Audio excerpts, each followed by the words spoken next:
Halo semuanya, selamat datang di channel Autodiver. Di sebelah saya sudah ada mobil listrik yang cukup dinanti-nanti oleh masyarakat Indonesia yang mungkin banyak orang cukup penasaran dengan mobil ini. Ya, ini dia BYD Dolphin mobil listrik entry level yang akan mengacak-acak kelas mobil listrik entry level seperti Wuling Bingo EV, kemudian juga Citroen EC3 dan MG 4EV. Pada kali ini kami berkesempatan untuk mengetes langsung mobil ini, mengetes jangka panjang maksud saya, dan untuk mengetahui juga apa saja yang menarik dari mobil ini, apa yang istimewa, bagaimana soal kualitas berkendaranya, kemudian bagaimana juga soal performa dan range dari mobil ini. Ikuti terus video ini.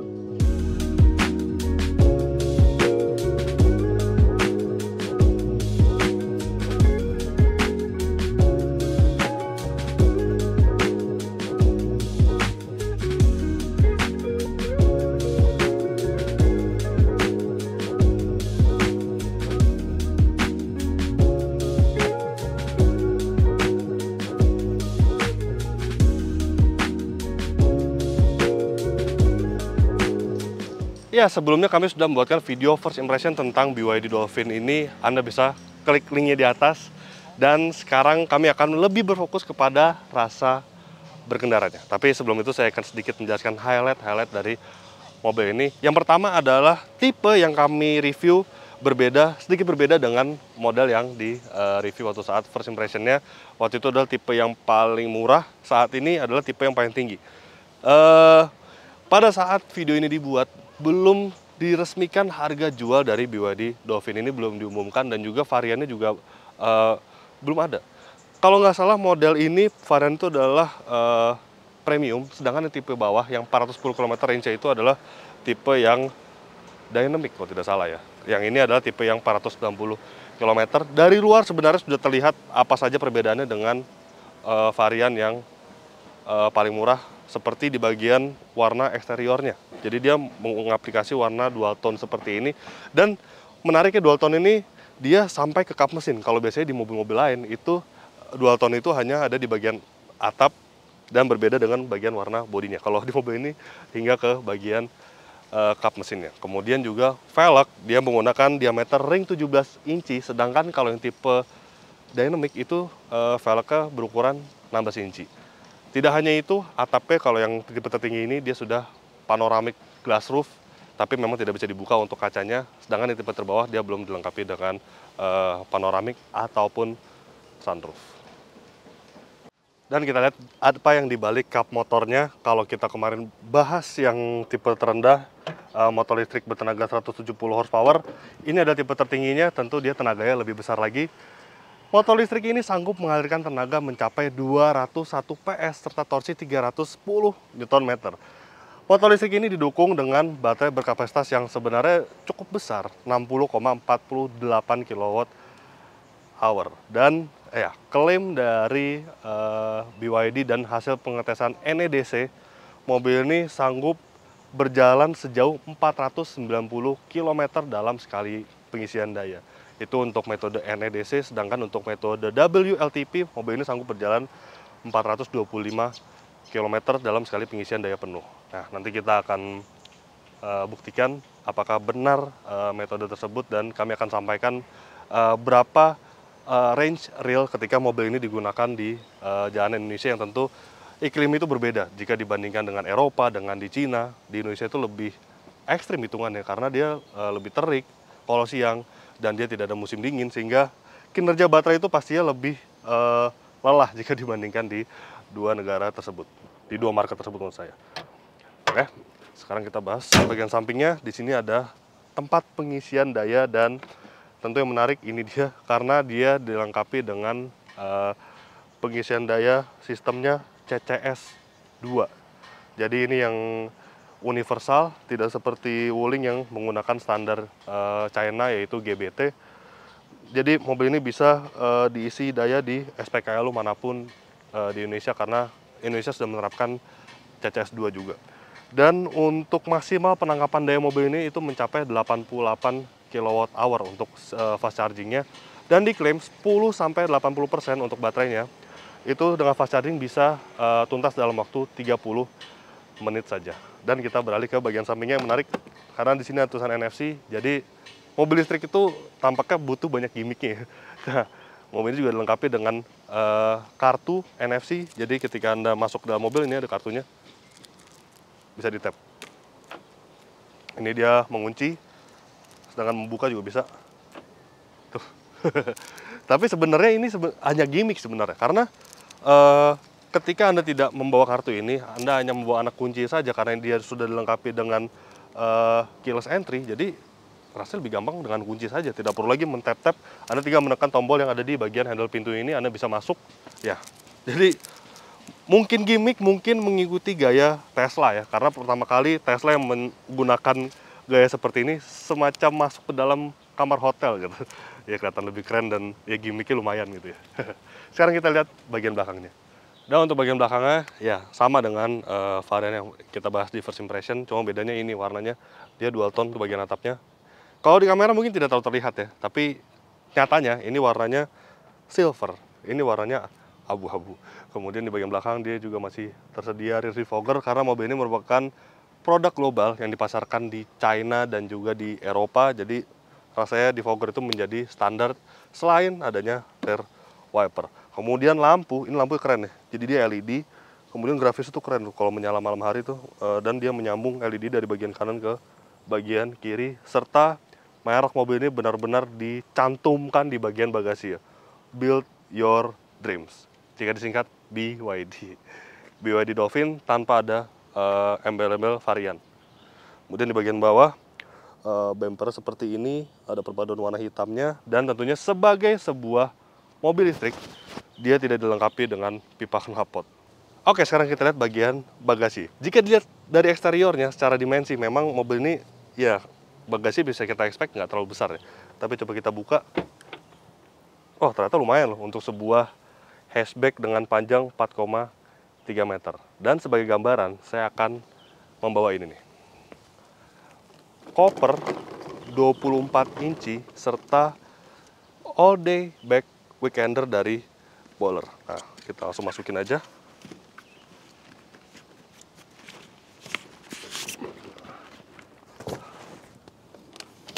Nah, kan bisa dilihat dengan koper dan juga tas dari Bowler ini, dia bagasi bisa menampung dua barang ini dengan pas. Dan anyway, ini koper polikarbonat dan tas all day series dari Bowler. Koper dan all day bag Bowler ini yang selalu saya gunakan pada saat bepergian keluar kota maupun keluar negeri. Jadi koper ini adalah barang yang cukup vital untuk kegiatan saya dan sangat ideal untuk couple yang sedang mau staycation. Dan ini adalah koper favorit saya karena memang koper ini nyaman banget dan terlihat stylish. Ditambah lagi ada all day bag-nya, ini yang menjadikan perjalanan Anda lebih fleksibel dan mudah untuk mengemas barang-barang penting Anda sepanjang hari. Ya, sebenarnya masih ada ruang lagi yang dihasilkan oleh bagasi ya. Jadi dibalik dari koper dan lantainya itu, sebenarnya ini lantai bisa dibuka. Itu sebenarnya ada space yang cukup menjorok ke bagian dalam. Itu untuk menyimpan barang-barang mungkin misalkan travel charger dari mobil ini bisa disimpan di bagian bawahnya. Dan sebenarnya masih banyak barang yang size-nya medium lah untuk dimasukkan ke bagian bawahnya ini. Kemudian ada juga partisi untuk penutup seperti ini. Jadi ketika Anda membawa barang seperti ini, Anda akan merasa lebih nyaman karena barang-barang Anda tidak terlihat dari luar ketika bagasinya tertutup. Dan dia belum dilengkapi dengan power back door, jadi masih manual, tapi nggak apa-apa lah. Namanya juga mobil listrik entry level. Sekarang kita lihat bagian interiornya.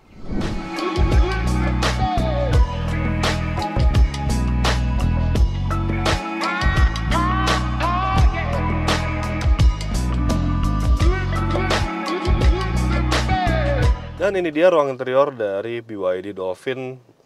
Memang kalau pabrikan asal Tiongkok itu agak berbeda ya dengan brand Jepang atau brand Eropa misalkan. Dolphin ini untuk warna interior itu cukup banyak gitu pilihannya. Ada yang seperti ini, ada yang warna hitam. Kemudian untuk yang eksterior warna pink itu dalamnya juga dia perpaduan antara putih dengan pink. Dan yang warna biru itu juga dalamnya dia ada perpaduan warna biru. Jadi kalau pabrikan Cina itu tampaknya kalau bermain dengan warna interior tuh lebih variatif gitu jika dibandingkan pabrikan lain. Dan ketika Anda tidak menginginkan warna interior dari Dolphin yang terlalu aneh gitu, terlalu unik, nah Anda bisa memilih warna silver seperti ini. Karena di interior warnanya seperti ini, hitam, hitam, dan full semua hitam. termasuk di bagian ini nih, tombol-tombol sini. Kalau di yang kita first impression waktu itu warnanya adalah biru. Dia perpaduan warna biru, kemudian warna tombol ini dia menjadi warna chrome. Kalau ini benar-benar hitam semua. Jadi terasa lebih sporty dan juga elegan dibanding ke kesan atraktif ya. Kemudian di bagian interior tidak hanya NFC ya sebagai gimmick, mobil ini juga ada beberapa gimmick di bagian interiornya seperti ini nih, rotating screen ini yang sebenarnya menarik. Jadi ciri khasnya BYD. Tapi ya fungsinya sebenarnya ya nggak terlalu ketahuan gitu ya. Tapi nggak apa-apa lah, jadi keren gitu, jadi menarik. Kemudian dia juga dilengkapi dengan fitur voice recognition Hi BYD. Nah, jadi bukan langsung Hi BYD. Jadi sebenarnya si fitur Hi BYD itu karena mobil ini tombol fisik itu tidak terlalu banyak. Nah, fitur voice recognition itu dia akan membantu berbagai komen gitu. Misalkan nih, salah satunya adalah Hi BYD, I'm feeling cold. Alright, the temperature is going up by 1 degree. Nah, dia akan menaikkan suhu AC-nya. Kemudian ada lagi, Hi BYD, close the sunshade. Okay. Dia akan menutup. Sebenarnya nggak terlalu susah sih. Cuman ya nggak apa-apa. Jadi gimmick sekaligus juga sebagai fitur yang berguna juga sebenarnya.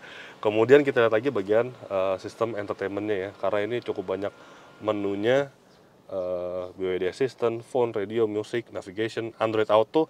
Android Auto di mobil ini wireless. Sedangkan ketika Anda menggunakan gadget Apple, Anda ingin menggunakan Apple CarPlay, itu harus mengkoneksikan kabel melalui USB yang ada di bagian bawahnya.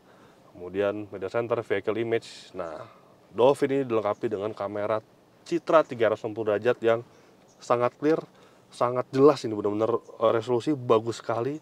Jadi bisa membantu Anda ketika berada di jalan sempit misalkan, atau ketika mundur, ketika parkir, ini sangat berguna.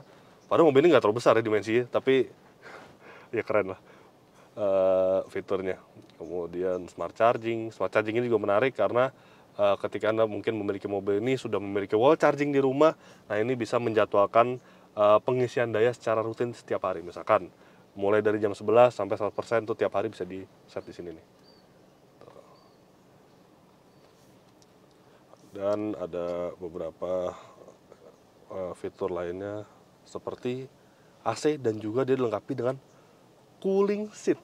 Nah, ada cooling seat ini bagian kiri dan bagian kanan. Memang letaknya tidak kelihatan gitu. Anda harus memasuki menu AC dulu, baru masuk ke, ada di sini seat ventilation, jadi nggak gampang gitu. Atau kayaknya bisa menggunakan voice command juga ya. Hi BYD, turn on the cooling seat. The AC is already on. Oh, nggak bisa. Jadi harus mengakses ke menu AC-nya terlebih dahulu. Terus juga bagian tengah ini ada tombol, maksudnya ada kompartemen kosong di bagian sini untuk menyimpan gadget, menyimpan smartphone. Dan di bagian tengah ini ada lagi konsol yang ke tengah, dan ada 2 buah cup holder. Yang menarik dari mobil ini juga tombol-tombolnya karena serba membulat seperti ini, jadi seirama gitu, keren. Bagian tengahnya juga ini ada untuk menonaktifkan ESC-nya atau traction control, kemudian ada rem parkir otomatis dan juga auto hold.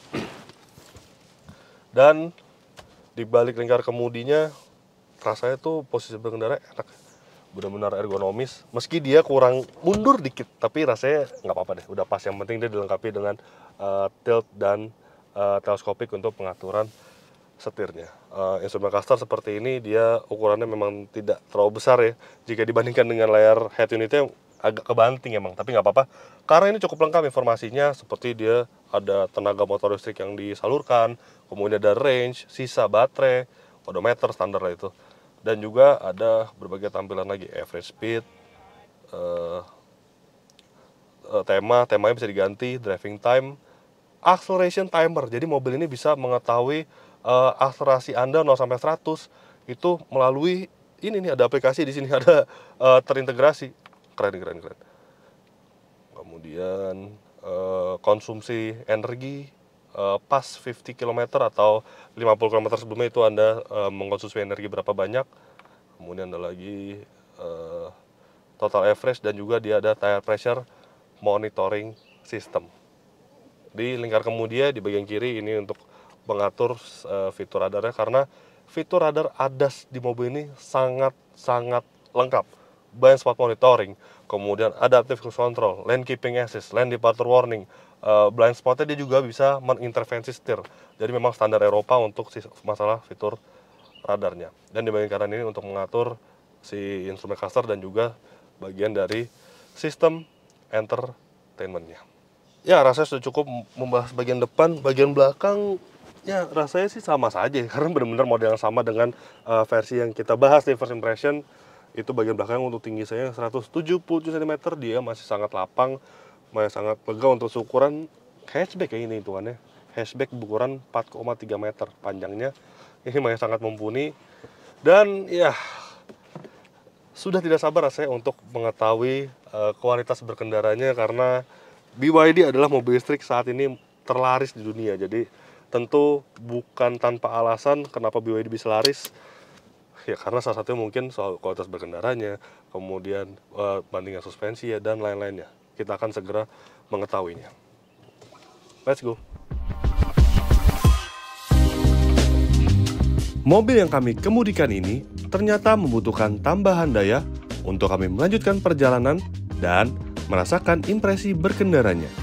Jadi, kami lajukan terlebih dahulu mobil ini ke SPBU Shell.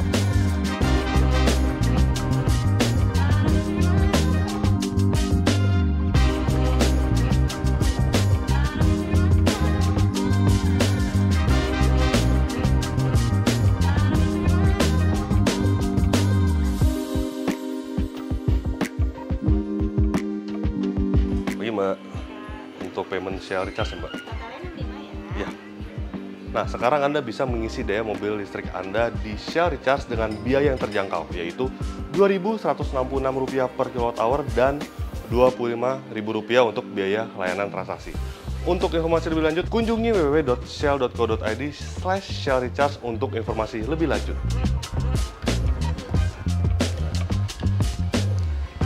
Dan untuk menikmati berbagai keuntungan di Shell, Anda bisa bergabung menjadi member Shell Go Plus melalui aplikasi Shell Asia. Ya, makasih.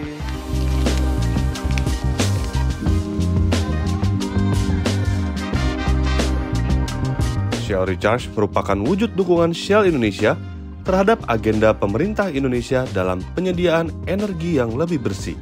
Dengan daya pengisian fast charging hingga 60 kW, proses pengisian daya dari 0 sampai 80% dapat dilakukan dalam waktu sekitar 30 menit saja. Shell Recharge, kini pengisian daya mobil listrik Anda menjadi lebih mudah. Saat pertama kali menjalankan mobil ini, langsung terasa keunggulannya.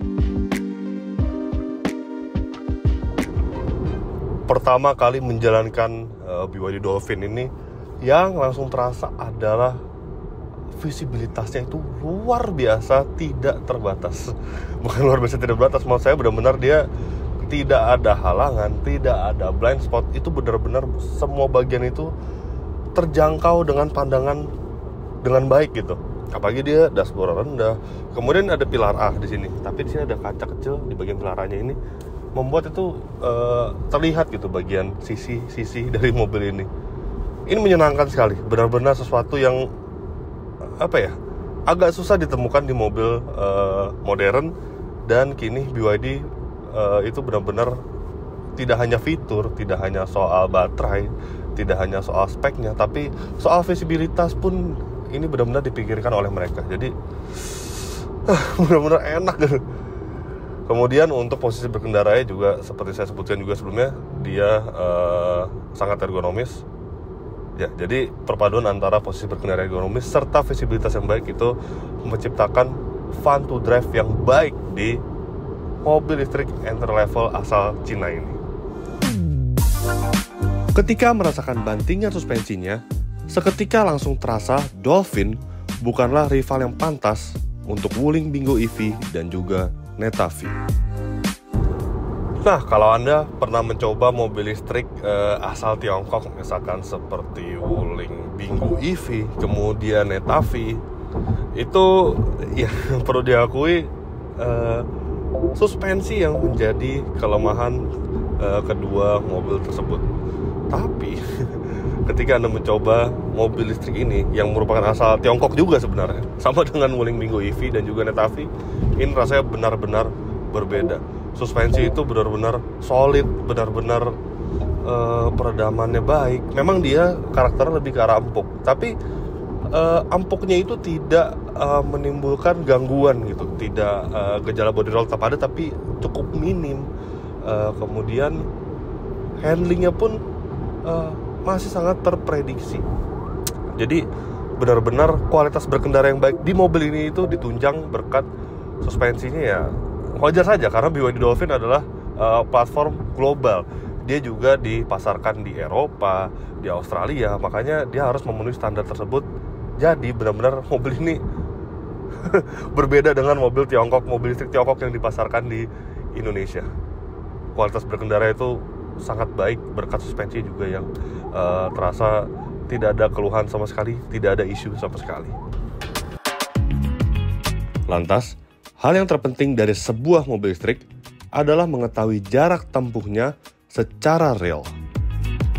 BYD Dolphin ini memiliki dua varian di Indonesia. Ada varian yang premium seperti ini, dia memiliki range 490 km, dan juga varian yang dynamic itu 410 km. Nah, angka tersebut dihasilkan oleh metode pengetesan oleh NEDC atau New European Driving Cycle. Jadi sebenarnya mobil ini ada dua claim range sebenarnya. Jadi ada yang NEDC dan juga WLTP atau World Harmonized Light Transportation Vehicle Procedure. Itu WLTP. Dan untuk WLTP itu angkanya sedikit berbeda, bukan 490 km range, melainkan dia 425 km untuk versi tertingginya, sedangkan untuk versi yang dynamic yang 410 km untuk NEDC dia ada di angka 330 km kalau tidak salah. Nah, kami sudah melakukan pengetesan di mobil ini untuk kondisi di Indonesia yang panas itu panas terik ya, kemudian di malam hari, dan dengan menggunakan AC itu di standar kami 21 derajat Celcius, dan menggunakan mode berkendara Eco. Kami lajukan mobil ini sejauh 50 km dengan gaya eco driving mungkin. Kami sudah mengetes bahwa hasilnya adalah angka konsumsi energi itu mencapai 6,9 km per kilowatt hour. Oke, kita langsung kalikan saja dengan kapasitas baterai yang mencapai 60,48 kWh, dan hasilnya adalah 417 km untuk range actualnya ya. Untuk secara matematis kami memang tidak mengetes mobilnya sampai baterainya habis, tapi rasanya 417 km itu merupakan angka yang make sense. Kita langsung apple to apple kan saja dengan Hyundai Ioniq 5 yang memiliki jarak klaim oleh Hyundai Indonesia itu 451 km. Dia baterai itu jauh lebih besar, selisih itu 17 kWh, dia baterai 77,4 kWh. Dan tenaga motor listrik itu mirip sebenarnya, 201 dengan 217. Jadi rasanya jika melihat Hyundai Ioniq 5, mobil ini memiliki range 417, itu rasanya masih sangat make sense dan masih sangat mumpuni. Cukup baik dalam hal konsumsi energi. Lantas, bagaimana dengan performanya? Oke, untuk performanya kita langsung tes saja dengan dua metode, alat berbasis GPS, dan juga dia juga memiliki acceleration meter test di instrumen clusternya. Jadi keren nih. Oh iya, saya pakai kacamata hitam dulu ya, karena silo nggak ada kaca film di mobil. Itu juga merupakan faktor safety ya ketika berkendara. Oke, kita set dulu di sini. Namanya itu acceleration timer. Oke, AC off. Ya, langsung aja kita gas. Go. Di spinnya.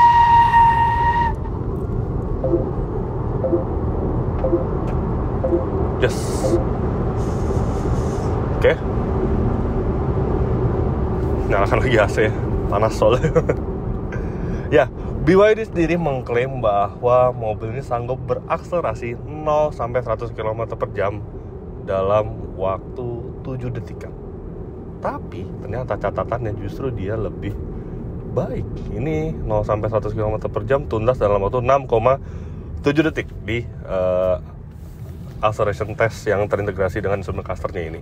Sedangkan untuk pengetesan kami dengan menggunakan alat berbasis GPS, ternyata hasilnya juga melewati klaim dari BYD karena hasilnya adalah 6,91 detik untuk 0 sampai 100 km per jam. Ya, tetap kita gunakan yang alat berbasis GPS karena semua kendaraan yang kita tes menggunakan alat ini, bukan dari mobil yang meteran yang terintegrasi tersebut. Tapi sebagai catatan, mobil ini memiliki penggerak roda depan. Jadi ketika berakselerasi itu rasanya banyak sekali wheel spin. Bahkan ketika Anda menekan pedal akselerator penuh seperti ini, karena di penggerak roda depan ya, itu rasanya tuh seperti lari-lari gitu. Karena torsinya begitu kuat memang untuk mobil listrik ya. Ya, itu sebagai catatan sebuah mobil listrik roda depan yang bertenaga buas itu. Rasanya lebih enak kalau mobil listrik tenaganya besar, itu rear wheel drive atau all wheel drive sekalian gitu loh. Tapi rasanya nggak apa-apa, ini masih sangat positif untuk figur tenaganya. Kemudian, sebagai mobil yang dipasarkan secara global, mobil ini punya fitur radar keselamatan yang sangat mumpuni.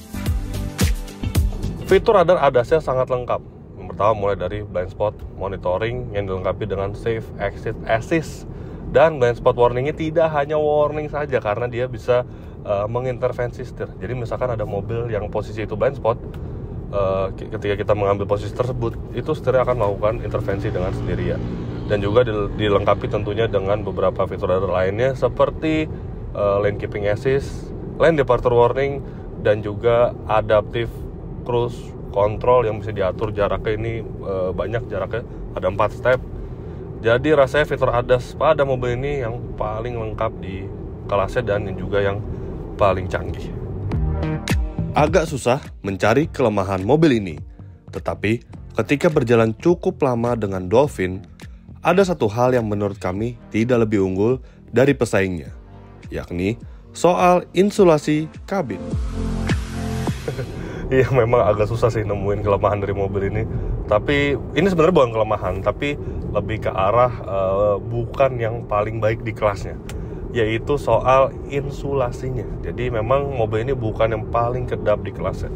Ketika ada motor dengan knalpot racing ya, bilangnya knalpot aftermarket lah bahasa halusnya, itu yang agak berisik melewati sebelah mobil itu tuh terasa masuk ke bagian dalam.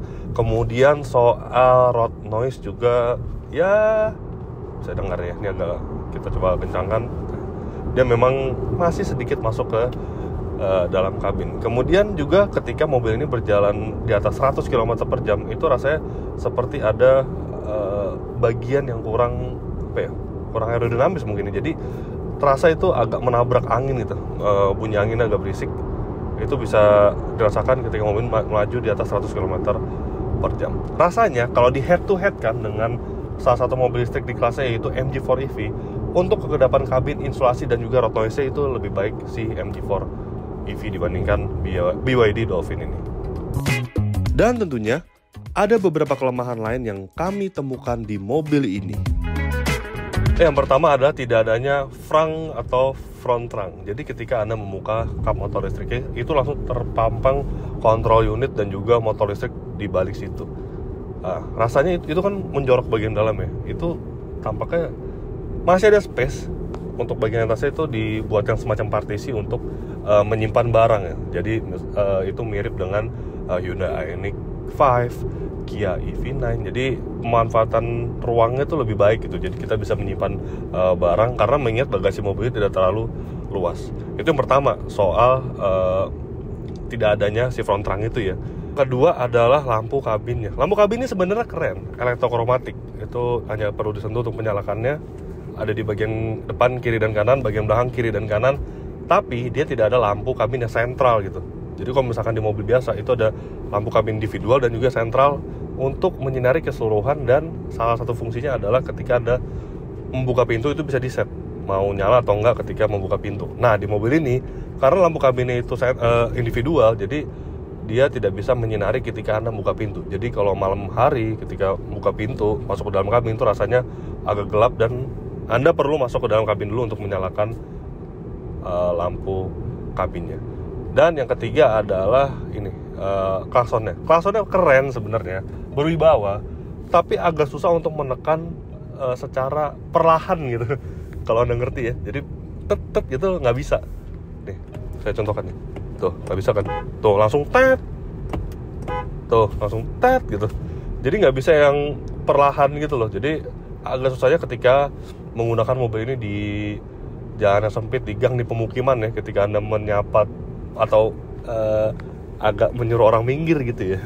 Itu rasanya agak susah gitu. Kalau di klakson kayak gitu, kemungkinan besar orang tersebut akan tersinggung karena klaksonnya benar-benar yang tuh langsung tet gitu, langsung nggak bisa tetet gitu. Lantas, mobil ini juga menyimpan beberapa detail-detail menarik. Yang pertama adalah voice recognition ya, atau voice command-nya. Jadi BYD Dolphin ini dilengkapi dengan fitur voice command yang bisa mengatur berbagai komen dari Anda gitu.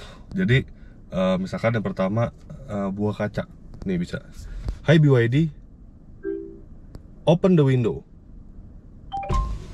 Nah, terbuka untuk kaca sebelah kanan.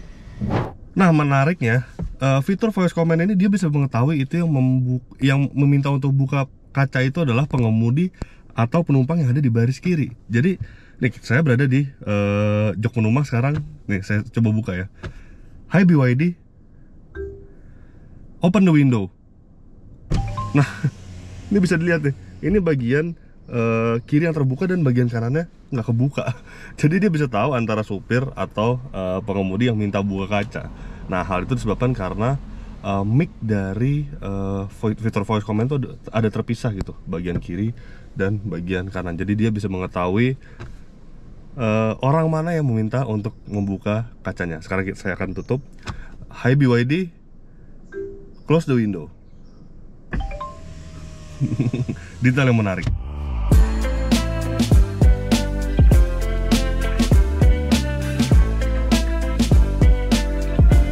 Ya, yang kedua adalah masih soal voice recognition-nya. Ini keren karena ketika Anda memanggil si fitur voice command tersebut, kalau saya sebutkan ntar dia ngomong langsung. Nah, dia kalau misalkan Anda mengeset AC kipasnya itu di level 4, level 5, itu kan suara kipasnya agak gede ya, sut. Nah, dia akan mengecil dengan otomatis agar terdengar oleh si mikrofonnya gitu. Hal itu juga bisa Anda setting ketika Anda melakukan telepon gitu, telepon melalui Android Auto secara wireless ya, melalui head unitnya. Dia ada pengaturan untuk mengecilkan suara AC. Ya sebenarnya detail yang nggak seberapa sih, tapi menarik juga gitu. Gitu. Kemudian yang ketiga adalah, kalau Anda ingat tadi saya ambil kacamata dari mana? Nah, dari sini nih. Jadi ini bukan untuk pegangan tangan, tapi dia digunakan untuk menyimpan barang, termasuk kacamata hitam. Di sini. Ini detail yang menarik ya sebenarnya. Kemudian ada juga detail menariknya, yaitu audionya. Audionya tidak ada embel apa-apa gitu di speaker, nggak ada speaker merek aftermarket gitu, Cardon, Bose atau apa. Tapi kualitas suaranya ini enak, benar-benar yang enak. Rasanya tuh seperti menaiki mobil premium gitu untuk suara speakernya ya. Dan yang terakhir adalah soal kamera 360-nya. Kamera 360 itu surprisingly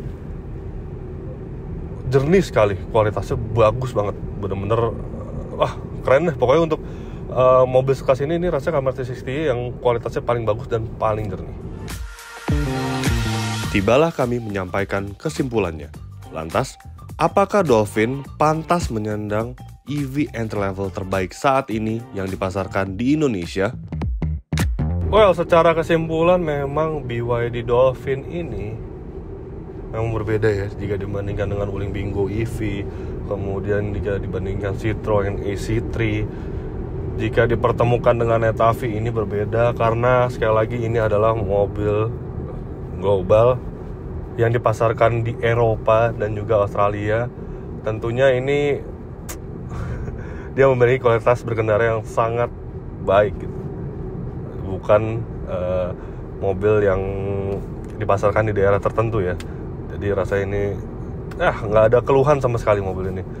Nah, saat video ini dibuat, memang harga BYD untuk semua model BYD itu belum diumumkan harga jualnya. Nah, makanya di kesimpulan ini saya buat 2 skema ya. Jika benar harganya sesuai prediksi, yaitu 400 sampai 450 jutaan BYD Dolphin ini, ya rasanya nggak ada lagi yang bisa menantang mobil ini. Satu-satunya mungkin hanya MG4 EV ya, karena MG4 EV juga sama-sama model global dengan BYD Dolphin ini yang juga dipasarkan di Eropa dan Australia, yang kualitas berkendaranya juga sangat baik, fiturnya cukup berlimpah. Tapi ya enggak sih, rasanya masih lebih unggul mobil ini tetap, karena fiturnya lebih banyak. Ada panoramic sunroof, kemudian layarnya ini gede, sistem entertainmentnya, fitur radar ada selengkap, powernya paling besar, range-nya jauh. Nggak ada, bener-bener hampir tidak ada cacat celah sama sekali gitu mobil ini. Nah, skema kedua adalah jika mobil ini di atas 450 jutaan atau bahkan 500 jutaan rupiah.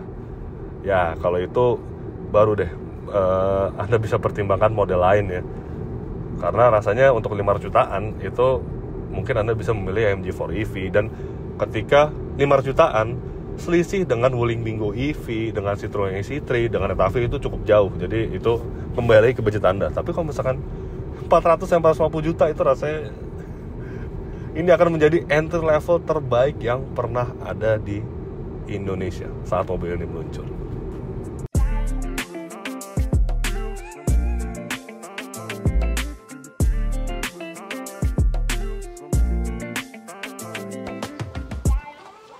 Ya, jadi begitulah hasil review lengkap kami terhadap BYD Dolphin 2024.